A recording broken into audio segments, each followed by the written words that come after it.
భారతదేశంలోని శాశ్వత జ్ఞాన కథల నుండి విక్రమ బేతాల్ కథల సమాహారం నుండి ఒక అద్భుతమైన కథను మీకు అందిస్తున్నాము.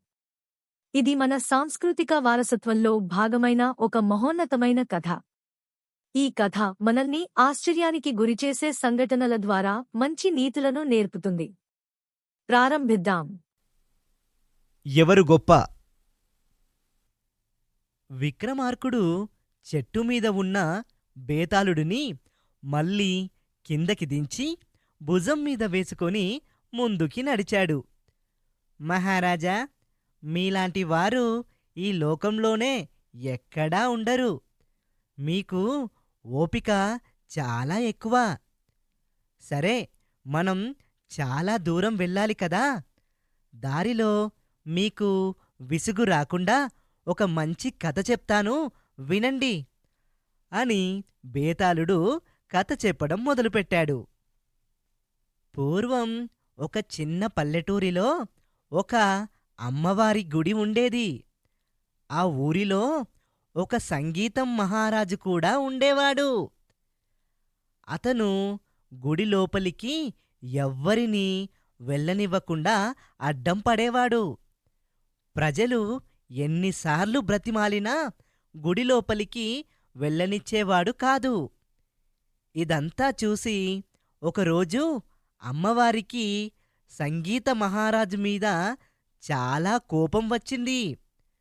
ఆ కోపంలో, "నువ్వు ఎప్పటికీ రాక్షసుడిగానే ఉండిపోతావు" అని అమ్మవారు శపించింది.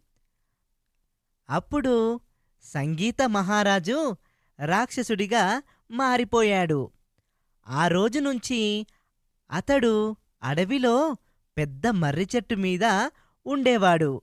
సాయంత్రం వేళ ఆ అడవికి దగ్గరలో ఉన్న పల్లెటూళ్లకు వెళ్ళి ఎంతమంది దొరికితే అంతమంది మనుషులను తినేసేవాడు.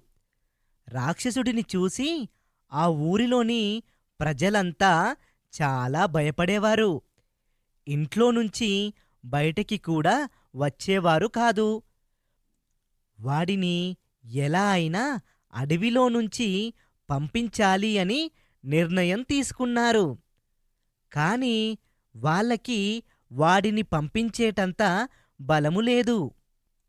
వాళ్ళంతా బాగా ఆలోచించి ఆ రాక్షసుడి దగ్గరికి వెళ్ళారు. అప్పుడే రాక్షసుడు నిద్రలేచి వచ్చిన వాళ్ళందరినీ చూశాడు. "రండి ప్రజలారా, రండి. నాకు ఇప్పుడు చాలా ఆకలిగా ఉంది. వెంటనే మిమ్మల్ని తినేస్తా" అని అన్నాడు. ఆ మాట విని ప్రజలంతా భయంతో వణికిపోయారు. "అయ్యా, దయచేసి ఒకసారి మేము చెప్పేది వినండి. ఆ తర్వాత మేమే మీకు ఆహారం అవుతాం" అని అన్నారు. "సరే, త్వరగా చెప్పండి" అని రాక్షసుడు అన్నాడు.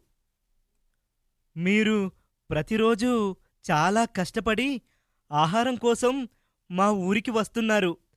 మీరు అలా రావద్దు. ప్రతిరోజు మేము మీకు ఒక మనిషిని ఆహారంగా పంపిస్తాము. వాడిని తిని మీరు సరిపెట్టుకోండి" అని ప్రజలంతా వాడిని బ్రతిమిలాడారు. ఆ సమయంలో రాక్షసుడు ఏమి ఆలోచిస్తున్నాడో తెలీదు కాని ప్రజలు చెప్పిన మాటకు "సరే" అన్నాడు. అప్పటినుంచి ప్రజలంతా రోజుకి ఒక మనిషిని వాడి దగ్గరికి ఆహారంగా పంపించేవారు. తన కాళ్ళ దగ్గరికే ఆహారం వెళ్ళటం వలన రాక్షసుడు మర్రిచెట్టు మీద నుంచి కదలకుండా రోజుకి ఒక మనిషిని తిని హాయిగా నిద్రపోయేవాడు. ఒకరోజు ఆ ఊరికి ఒక గురువుగారు వచ్చారు. అతను చాలా మంచివాడు. ఆ ఊరిలోని ప్రజలంతా అతను చెప్పే మంచి మంచి మాటలు వినేవారు. ఆ రోజు రాత్రి ప్రజలతో సమావేశం అయ్యాక గురువుగారు అదే ఊరిలో నిద్రపోయారు. మరుసటి రోజు గురువుగారు ఊరిని వదిలి అడవి దారిలో తన ఇంటికి బయలుదేరారు. ఆయనకు ఎక్కడో ఏడుపు వినిపిస్తుంది. ఆ ఏడ్చేది ఎవరని వెతుక్కుంటూ వెళ్తాడు. ఈరోజు నువ్వే ఆ రాక్షసుడికి ఆహారం. నిన్ను ఎలా అయినా తినేస్తాడు. నిన్ను చిన్నప్పట్నుంచి చాలా ముద్దుగా పెంచాము. ఇప్పుడు నువ్వు ఆ రాక్షసుడి దగ్గరికి ఆహారంగా వెళ్తుంటే నేను భరించలేకపోతున్నాను అని ఒక తండ్రి తన కొడుకుతో మాట్లాడుతూ ఏడుస్తూ ఉన్నాడు.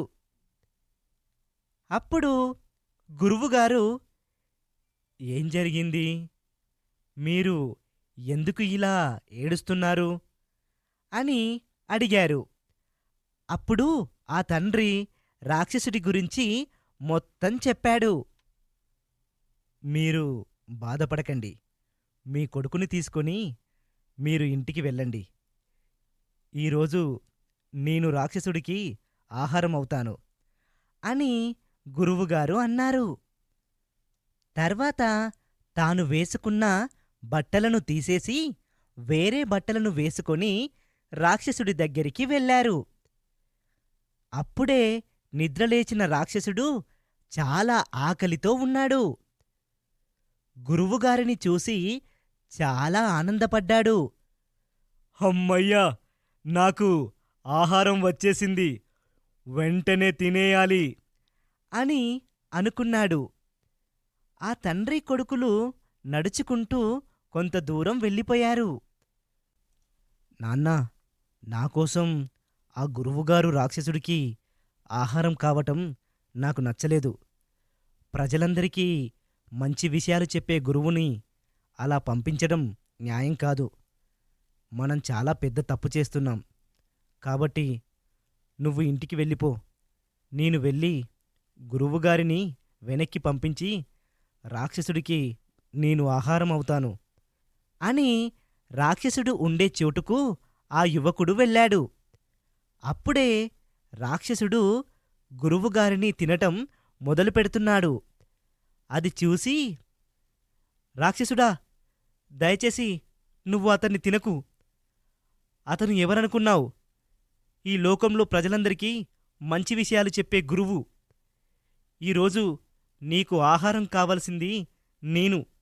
కాబట్టి నన్ను తిను. అతన్ని తినటం న్యాయం కాదు అని ఆ యువకుడు గట్టిగా అరుస్తూ రాక్షసుడి దగ్గరకు వెళ్ళాడు. ఆ అరుపులు విని రాక్షసుడు భయపడి గురువుగారిని తినకుండా వదిలేశాడు. మీలాంటి గొప్పవారిని తినడం చాలా పాపం. నన్ను క్షమించండి దేవా. ఓ తండ్రి బాధను అర్థం చేసుకొని ఈరోజు మీరు నాకు ఆహారంగా వచ్చారు.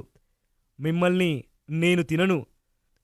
తప్పు చేసినందుకు ఈ రోజు నుంచి నేను మనుషులను తినడం ఆపేస్తాను అంటూ ఆ రాక్షసుడు ఎక్కడికో వెళ్ళిపోయాడు.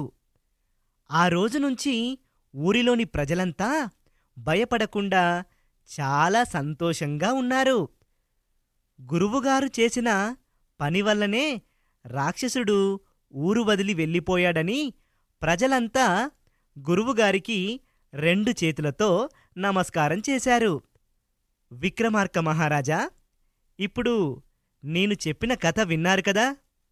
ఈ కథలో ఒక తండ్రి బాధను అర్థం చేసుకొని రాక్షసుడి దగ్గరికి వెళ్ళిన గురువు గొప్పవాడా, లేకపోతే గురువును కాపాడి రాక్షసుడికి ఆహారం అవ్వాలి అనుకున్న యువకుడు గొప్పవాడా?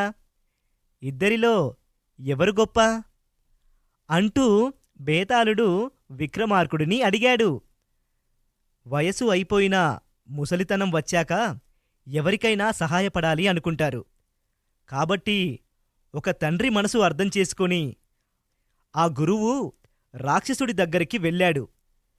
వయసు ఉండి ప్రాణాలు కాపాడుకోవడానికి అవకాశం వచ్చినా ఆ యువకుడు గురువును కాపాడాలి అని తిరిగి రాక్షసుడి దగ్గరికి వెళ్ళాడు. కాబట్టి ఆ యువకుడే గొప్పవాడు. అని విక్రమార్కుడు అన్నాడు. విక్రమార్కుడు కథకి జవాబు చెప్పడం వలన బేతాళుడు మళ్ళీ చెట్టు మీదకు వెళ్ళిపోయాడు. ఈ కథ మనందరికీ ఒక ముఖ్యమైన నీతిని నేర్పుతుంది. అది మన చర్యల యొక్క పరిణామాలను అర్థం చేసుకోవడం. మీరు ఈ కథా సమాహారం మరియు ప్రపంచవ్యాప్తంగా ఉన్న సంస్కృతుల నుండి మరిన్ని కథలను అన్వేషించడానికి ఆపిల్ లేదా ఆండ్రాయిడ్ యాప్ స్టోర్ల నుండి స్టోరీ వేవ్స్ యాప్ను డౌన్లోడ్ చేయవచ్చు. స్టోరీ వేవ్స్ సభ్యత్వం నెలకు $1 కంటే తక్కువగా ఉంటుంది. ఇది మీ కుటుంబానికి నాణ్యమైన కథలను తీసుకురావడానికి అత్యంత సరసమైన మార్గాలలో ఒకటి. అన్ని కొత్త కథలు స్టోరీ వేవ్స్ యాప్లో అందుబాటులో ఉన్నాయి మరియు అత్యంత ఉత్సాహభరితమైన కంటెంట్ యాప్లో మాత్రమే అందుబాటులో ఉంటుంది. మీరు యూట్యూబ్ ఛానల్కు సబ్స్క్రైబ్ చేయండి మరియు ఇన్స్టాగ్రామ్, టిక్టాక్ మరియు స్పాటిఫైలో స్టోరీ వేవ్స్ను ఫాలో అవుట్ చేయండి రాబోయే కంటెంట్ గురించి అప్డేట్ల కోసం. మీరు ఈ కథను వీక్షించినందుకు ధన్యవాదాలు.